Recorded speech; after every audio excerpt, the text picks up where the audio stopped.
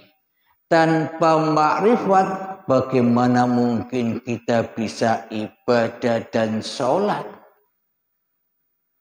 Itulah bukti bahwa makrifat lebih utama daripada syariat. Syariat itu belakangan, makrifat dulu. Apa buktinya? Mari kita gali bersama. Bismillahirrahmanirrahim. Dulu ketika kita mulai diciptakan oleh Allah, sejak dari tanah sampai menjadi bayi, itu kan makrifat. Iya enggak? Itu makrifat. Jadi makrifat dulu yang datang, bukan syariat dulu. Nah, jadi makrifat dulu, Allah lah yang makrifat. Allah lah yang menghidupi setiap diri manusia.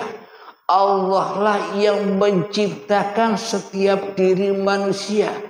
Siapa sih Allah itu? Allah itu adalah Allahu la ilaha illa huwal hayyul qayyum. Allah, tiada Tuhan yang berhak disembah. Dialah hidup yang kekal, lagi terus menerus menghidupi ciptaannya. Jadi hidup yang kita akui selama ini itu Allah. Karena selama ini kita ngaku-ngaku bahwa hidup ini milik manusia kita, ya kita tak percaya bila hidup ini Allah. Allah gaib saja. Allah pergi sana. Aku saja yang hidup. Aku saja yang berkuasa atas diriku. Allah tidak bisa apa-apa. Lalu bila Allah tidak bisa apa-apa, buat apa kita sembah? Wong ya tidak bisa apa-apa, kok kita sembah selama ini? Inilah bukti bahwa kita selama ini hanya menyembah hawa nafsu kita sendiri saja. Maka terbakarlah sholat dan ibadahnya. Tersesatlah dari jalan Tuhannya. Jadi sebelum manusia diwujudkan, maka makrifat dulu yang wujud. Allah dulu yang wujud, menciptakan cikal bakal badan yang dari tanah ini. kemudian terlahirlah bayi, mulailah syariat. Baru muncul syariat ketika manusia sudah akil balik, ketika manusia sama-sama makan buah khuldi, maka manusianya ngaku-ngaku bisa syariat. Karena apa? Karena kekuasaan Allah, kebesaran Allah, kemahasucian Allah, kekuasaan Allah sudah diambil alih, dirampas oleh manusianya. Ganti manusianya yang jadi Allah, tapi tidak terasa selama ini. Kenapa? Allahnya gaib, yang wujud hanya manusianya di hati kita. Inilah penyimpangan kita selama ini sebagai makhluk. Kita selama ini kan mengaku sebagai makhluk. Kalau kita mengaku sebagai makhluk kan mestinya kita tidak bisa apa-apa. Yang bisa apa-apa hanyalah Dia yang menciptakan kita. Tapi di dalam hati kita selama ini seolah-olah yang bisa apa-apa diri kita. Allah sebagai penciptanya tidak bisa apa-apa. Kenapa? Karena selama ini kita buta akan Allah. Siapa Allah? Kita ngaku-ngaku jadi Allah selama ini, tapi tidak pernah kita sadari. Alhamdulillahirabbil alamin. Jadi ilustrasinya begini. Bukti nyatanya bahwa syariat itu sebenarnya tidak ada. Syariat. Apakah syariat itu? Sejak bangun tidur sampai tidur lagi, ketika kita bisa menyaksikan apa-apa dan kita bisa menyaksikan siapa-siapa, ketika kita menyaksikan segala sesuatu yang kita pandang, segala sesuatu yang kita dengar, itu semua adalah syariat. Apa yang kita pandang, mobil, motor, becak, gunung, sawah, lautan, hutan, langit, bulan, bintang, matahari, manusia, tumbuhan, hayawan, semua itu syariat. Jadi pandangan syariat bagi ahli syariat dengan ahli hakikat beda. Kalau syariat bagi ahli syariat ya laku ibadah syariat itu jadi terbatas. Namun bagi ahli hakikat yang dimaknai syariat itu ya yang terwujud ini. Al-Quran ini kelihatan syariat. Dampar ini syariat, masjid ini syariat, semuanya terwujud nyata bagi kita selama ini. Nyata semua kan, yang kita pandang ini nyata. Bisa kita pegang, bisa kita lihat, bisa kita rasakan, sangat wujud nyata adanya syariat ini. Seolah-olah demikian. Hanya seolah-olah saja. Mari kita buktikan bahwa syariat-syariat yang kita pandang, syariat-syariat yang seolah-olah nyata wujud zatnya selama ini, ternyata tidak ada. Apa buktinya? Tanpa torekoh syariat tak pernah ada. Apa torekoh itu? Torekoh itu adalah sifat penglihatan mata kita. Itulah torekoh. Sifat pendengaran telinga kita.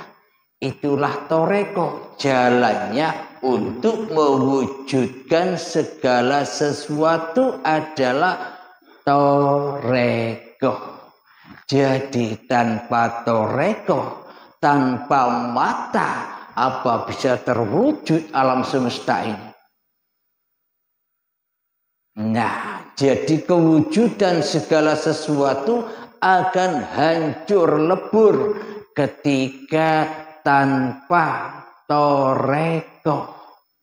Inilah bukti nyatanya bahwa syariat itu tidak wujud, tidak ada tanpa toreko. Jadi lebih wujud mana antara syariat dan toreko? Lebih wujud mana segala sesuatu yang kita pandang ini, yang wujud ini dengan penglihatan mata kita. Berarti yang lebih wujud penglihatan kita daripada apa yang kita lihat. Tapi selama